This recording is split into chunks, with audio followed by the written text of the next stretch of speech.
आज की कहानी एक ऐसी लड़की की है जो पूरे 18 साल तक एक छोटे से आइलैंड पर फंसी रही। जी हाँ, 18 साल बिना किसी इंसान के सिर्फ अपने दम पर जिंदा रही, जहां जीवित रहने की संभावना लगभग 0% थी।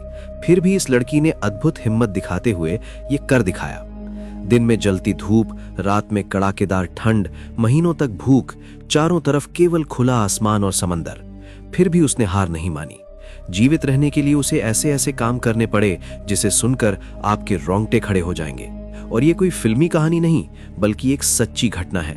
तो इस वीडियो को अंत तक जरूर देखें और ऐसे ही रोंगटे खड़े कर देने वाली सर्वाइवल स्टोरी के लिए हमारे चैनल को सब्सक्राइब करना ना भूलें। 1835 का साल था और कैलिफोर्निया के तट से कई मील दूर सैन निकोलस आइलैंड पर निकोलेनियो जनजाति पीढ़ियों से रहती आई थी। उस समय इस छोटे से द्वीप पर लगभग 200 से 300 लोग रहते थे। वहां के लोग अपना जीवन पूरी तरह समुद्र और द्वीप के संसाधनों पर निर्भर करते थे। दिन में वो मछली पकड़ते, समुद्री जीवों का शिकार करते और किनारे के जाल और चट्टानों से भोजन जुटाते। कुछ छोटी मोटी फसलें जैसे आलू उगाते। जब कोई बीमार पड़ता तो द्वीप पर उगने वाली जड़ी बूटियों और पारंपरिक तरीकों से इलाज किया जाता। रात आते ही आग जलती और उसके चारों ओर लोग गीत गाते, नृत्य करते और अपने रीति रिवाज निभाते। जन्म से मृत्यु तक का हर काम इसी छोटे द्वीप में होता था। यही उनका पूरा संसार था। लेकिन साल 1814 में इस शांत और सुकून भरे जीवन पर अचानक संकट टूट पड़ा। उस साल अलास्का से आए एलिट और रूसी शिकारी द्वीप पर आ गए और वहां के लोगों और उनके संसाधनों पर हमला करने लगे। कई लोगों को जबरदस्ती अपने साथ ले जाया गया, कुछ की हत्या कर दी गई और कुछ को घायल हालत में छोड़ दिया गया। इस बार बार की हिंसा और लूटपाट ने निकोलेनियो जनजाति को बहुत कमजोर कर दिया और उनकी संख्या तेजी से घट गई। 1835 तक द्वीप पर केवल लगभग 18 से 20 लोग बचे थे। इसी समय दिसंबर 1835 में एक स्कूनर जहाज जिसका नाम पैस नादा था, द्वीप के पास आया। जहाज पर आइजैक स्पार्क्स सहित कुछ स्थानीय नाविक सवार थे। उनका काम था जो बचे हैं उन्हें सुरक्षित मुख्य भूमि पर पहुंचाना। जुआना मरिया, जो लगभग 31 वर्ष की युवती थी, वो भी जहाज पर चढ़ने वाली थी। पर उसी बीच उसने देखा कि उसका एक बच्चा या कोई घायल परिवार का सदस्य जहाज तक नहीं पहुंचा। उसने जहाज के कप्तान से कहा, अभी आ जाऊंगी, और लौटने के लिए दौड़ पड़ी। कुछ मौखिक किस्सों के अनुसार वो उस समय अपने एक बेटे या घायल व्यक्ति को लेने के लिए जहाज से कूदी। कुछ बयानों में कहा गया कि ये बच्चा उसका ही था और वो उसे सुरक्षित लेकर लौटना चाहती थी, जबकि कुछ में कहा गया कि घायल व्यक्ति पहले हमले में घायल हुआ था और वो उसे लेने गई। मरिया लगभग 10 से 15 मिनट तक वापस नहीं आई। इसी बीच मौसम अचानक बिगड़ गया। आसमान में काले बादल छा गए, तेज हवाएं चलने लगीं और समुद्र में भयंकर लहरें उठीं। नाविकों ने देखा कि यदि और इंतजार किया गया तो जहाज और सभी सवार खतरों में पड़ सकते हैं। सुरक्षा को देखते हुए कप्तान ने आदेश दिया कि जहाज चलाया जाए और प्योर एस नादा द्वीप से रवाना हो गया। जुआना मरिया जहां दौड़कर गई थी, वहीं वो वापस नहीं आई। इस छोटी सी देर ने उसका पूरा जीवन बदल दिया। एक पल पहले वो अपने समुदाय के बीच थी और अगले पल वो अकेली, असुरक्षित और बिना किसी साथी के रह गईं। यही वो रात थी जिससे हुआना मरिया का सबसे खतरनाक जीवन अध्याय शुरू हुआ।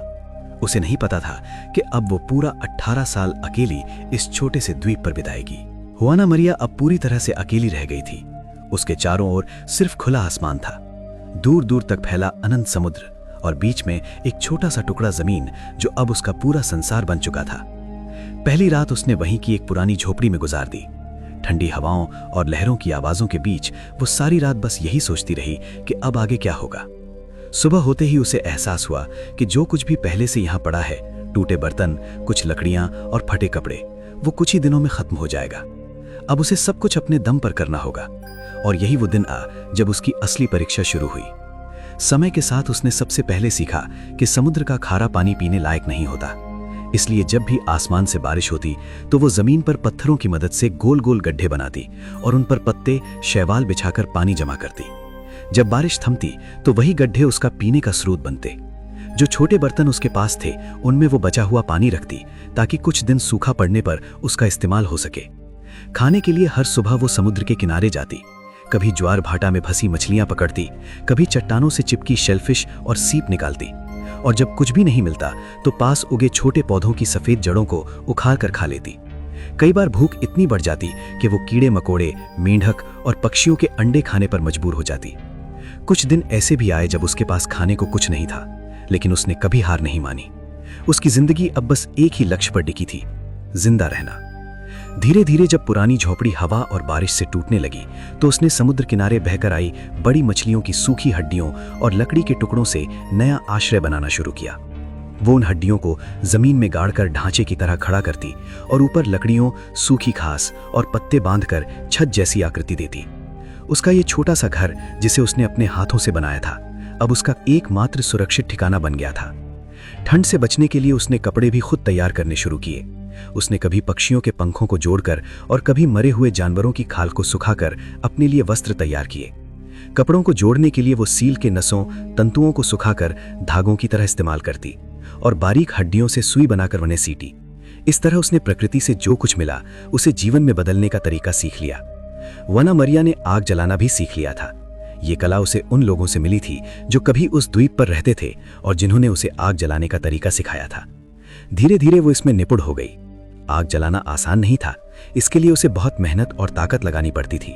इसलिए वो आग सिर्फ जरूरत के समय ही जलाती थी, जब उसे कोई बड़ा शिकार मिलता, जैसे सील या बड़ी मछली।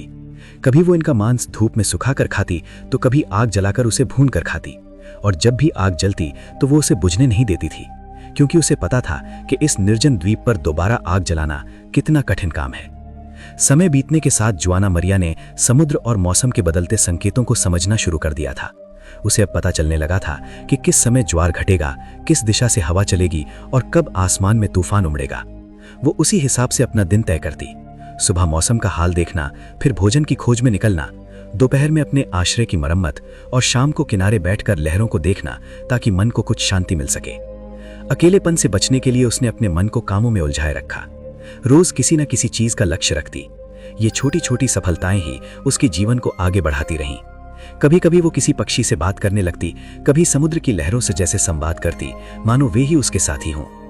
4-5 साल बीतते बीतते वना मरिया अब एक जीवट महिला बन चुकी थी। उसने शंख और हड्डियों से औजार बनाना सीख लिया, शैवाल और पौधों के तंतुओं से रस्सियां बनाई और अपने आश्रय को पहले से कहीं अधिक मजबूत कर लिया। धीरे धीरे दिन महीनों में और महीने सालों में बदलते गए। ऐसे करते करते 5 साल बीते, फिर 10 साल और देखते देखते 18 साल गुजर गए। अब ख्वाना मरिया के लिए ये द्वीप ही उसका घर था, समुद्र उसकी आवाज और आसमान उसका साथी। वो अब डरती नहीं थी, उसने प्रकृति को अपना लिया था, उसके हर रूप को समझ लिया था। कभी कभी वो किनारे बैठकर लहरों को देखती और सोचती कि शायद एक दिन कोई जहाज आएगा, पर जब नहीं आता तो वो चुपचाप मुस्कुरा देती, क्योंकि अब उसने खुद को इतना मजबूत बना लिया था कि उसे किसी और की जरूरत नहीं रही। ख्वाना मरिया ने सैन निकोलस आइलैंड पर पूरे 18 साल अकेले गुजार दिए।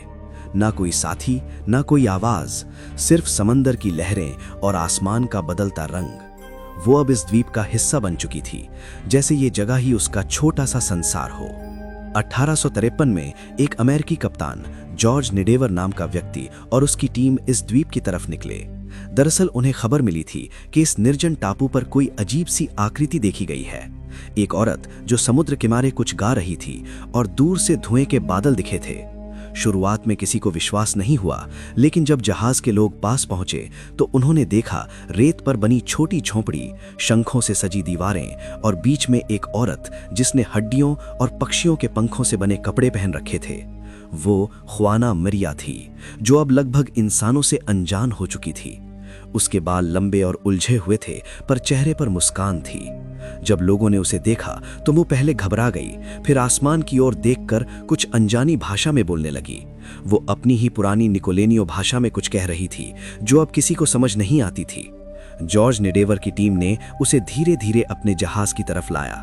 उन्होंने देखा कि वो बेहद शांत और सरल स्वभाव की है।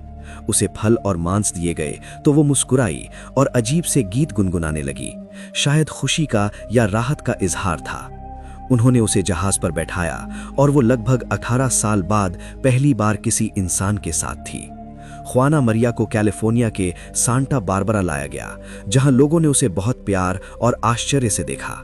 लेकिन दुख की बात यह रही कि इतने साल अकेले रहने के बाद जब वो सभ्यता में लौटी तो उसका शरीर अब बाहरी माहौल का आदी नहीं था। ठंडी हवाओं और नए खाने से उसकी तबीयत बिगड़ने लगी। सिर्फ 7 हफ्तों बाद 19 अक्टूबर 1853 को वो बीमार पड़ गई और इस दुनिया से चली गई। पर उसने अपने अंतिम दिनों में मुस्कुराना नहीं छोड़ा। कहते हैं उसकी आखिरी रात में भी वो गीत गुनगुना रही थी, वही गीत जो वो उस द्वीप पर रोज गाया करती थी। ख्वाना मरिया की मृत्यु के बाद लोगों ने उसे सम्मान से दफनाया और उसकी याद में उस जगह का नाम रखा गया, the lone woman of San Nicolas island. आज भी जब कोई उस द्वीप के पास से गुजरता है तो कहते हैं कि हवा में दूर से हल्की सी गुनगुनाहट सुनाई देती है, मानो वो अब भी अपने द्वीप की लहरों को पुकार रही हो। दोस्तों, आप लोगों ने इस वीडियो को अंत तक देखा, इसके लिए दिल से शुक्रिया। यदि आपको हमारी ये वीडियो पसंद आई है तो इसे अपने दोस्तों के साथ भी शेयर करें और साथ ही चैनल को सब्सक्राइब करना भी मत भूलिए। बहुत बहुत धन्यवाद।